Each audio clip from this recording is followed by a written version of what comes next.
Giving up on love completely when you've been really burned by someone or by a couple of people is completely understandable. However, not everybody is the same, and you can get different results with a different person. Welcome to my Broken to Brave podcast. I'm the Love Coach Donna Barnes. You should never, ever give up on finding a person to make you happy just because someone else made you really unhappy. It's a little too common to decide that you're just done, right? You're done. I've felt that way. The frustration when someone you really thought was your forever person bails out on you or does something terrible or really betrays you. Or to one particular guy, I want to shout out to Ross that I so appreciate you watching my videos and leaving all of your comments. And you inspired me to make this video today. So I am mostly talking to you, Ross. I really want to encourage you to not give up on finding love. I get it that you've been burned by at least one, if not more, partners. But there will be a girl out there, a woman. People are different. And if you choose a different kind of person, you will get a different result, right? Like I'm famous for saying nothing changes if nothing changes. And the definition of insanity is to keep trying the same thing and expecting a different result, which is why you've probably had the same result. But I promise you, if you open your mind to trying someone different, you can get a different result. Some of the comments that I got were that, women are gold diggers and that they'll take your money and women get married to add to their portfolio and all sorts of really derogatory things from, I assume, men who have lost a lot of their wealth because they got divorced. And I'll tell you, I've talked to a good amount of men who have never been married because they said, I've worked really hard for everything I have, and I'm not going to let some girl take half of it because I made a stupid decision. There's a lot of truth in that. But there's an awful lot of very successful women who aren't looking for a man to take care of them and aren't looking for a man to support her. They just really want somebody to spend their time with and have loving TLC, right? Human touch is so important and so valuable and is really necessary. They've done studies about how people live longer and how they have better health and have certainly much less stress. A hug from someone that you really care about is the holy grail in de-stressing, right? I also just think sex is a big part of it too. When a woman is very bitchy and really nasty, they'll say, oh, she needs to get laid, right? But I think there's some truth in that, because if you've not been in a relationship, or if you've known anybody who's not been in a relationship, and then they meet somebody that really sweeps them off their feet and they're really happy, there's a big change in them. And I firmly believe your tolerance level is dictated by your happiness level. If you're happy, things don't bother you. Someone bumps into you, you're like, it's okay. Are you okay? Right? Like you're happy. But if you're not happy, it's so much easier to be on the edge and have things set you off for no other reason than just your own happiness. I'd love you to open your mind to the fact that there are women out there who can completely take care of themselves. Look, I've never been married. I've been taking care of myself my entire life. And yes, I've at times had wonderful men in my life that were helpful in that sense, but I don't need a man for that. And I would never, ever marry a man just to have him take care of me. In fact, my father said to me that when I turned 30, right? He kind of said, I thought you'd be married by now. But then he was like, wait. But at the same time, I'm really proud of you that you didn't marry some guy to have him take care of you. And there are a lot of women that feel the same way. Yes, unfortunately, I've been witness to, even in my own life, some very destroying divorces. A producer friend of mine in Los Angeles who had quite an empire, when he was going through a divorce, he said the lawyers are the only ones that's making out here, which I think is largely true too. And actually, there's a divorce attorney that lives in my building that I'm trying to get together with to do a podcast with him to talk about how marriage is a dying idea, right? Marriage is dying in this country. People are not getting married. And I know an awful lot of people in my own life, a lot of my friends actually, have never been married. And I think it's just largely because you do work hard to get your life set up, and you want to be really careful about who you decide to merge your life with. But having said all this, if you've been burned by a divorce and you're really bitter and you just feel like I'm done with relationships, you don't need to get married again. You really don't.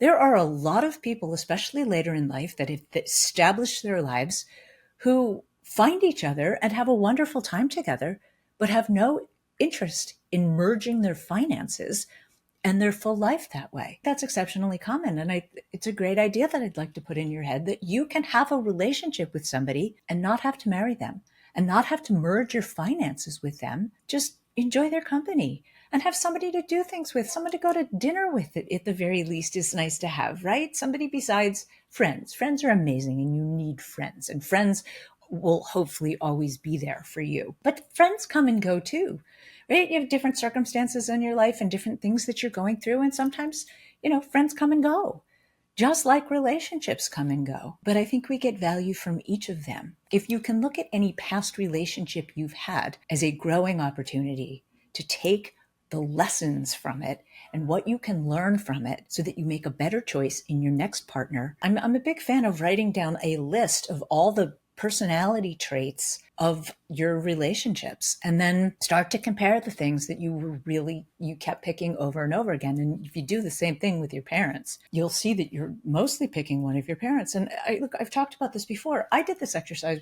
with my therapist when I was in my 30s, and I kept picking my mother because my mother and I were oil and water and we fought constantly. And I had some fairly volatile relationships, and I certainly put up with some not so good relationships until I really looked at it. And my father was an amazing man. I was really close to my dad. I was so lucky to have him. He had a master's in education, right? Once I started really looking at specific behaviors, all of the men that I've dated since then are wonderful men. I mean, wonderful men. Not all of them have been right for me, but they've all been wonderful men. And the man I'm with now is 100% a man of integrity, right? A true gentleman. Maybe that wouldn't have been interesting to me 30 years ago, but it's incredibly interesting to me now. So that's exactly my point. And I'd like to help. I really would. I hope you can hear me, that not all girls are gold diggers. Not all girls are even looking to merge finances with you later in life. I think you said you're 66 years old. Well, you should still have a lot of living left to do, especially if you can find a loving partner, because studies show that you live longer when you have a loving partner in your life, especially as you get older. Women aren't looking so much to merge their finances either, right? You've worked your whole life for something, and especially if they have kids, right?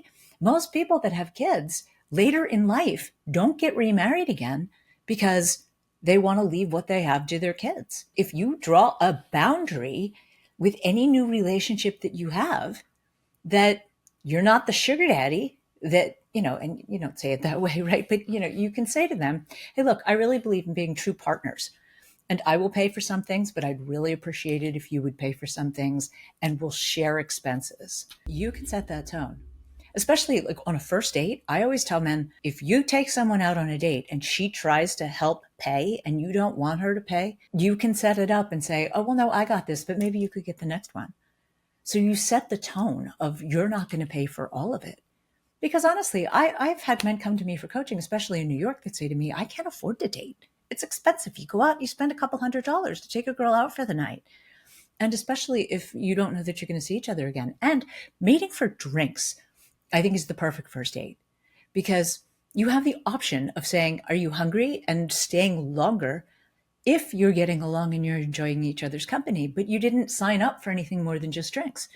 So if you get there and you're really not a good match for each other, and you're not thinking that, yeah, I don't really want to see this person again, you're not spending a ton of money. You had a drink, which I think is the better way. And actually, years ago, I had this young girl that I actually was working with her on a modeling thing. And she knew I was a dating coach. And she said to me, I've been chatting with this guy online and I really like him. And he finally asked me out for Saturday night, but he only invited me for drinks. He didn't invite me to dinner.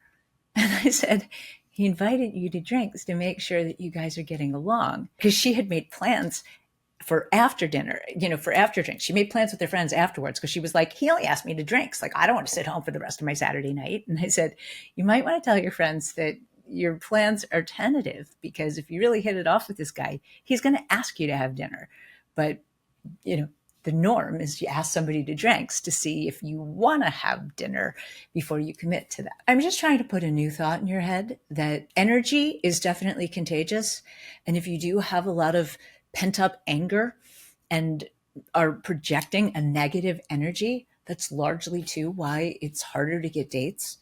Energy is contagious, right? I mean, you see that when somebody walks into a room and they're upbeat and friendly, like people gravitate to them. It's like celebrities, right? Have you ever met a celebrity? They're very charismatic, very clear why people are drawn to them, right?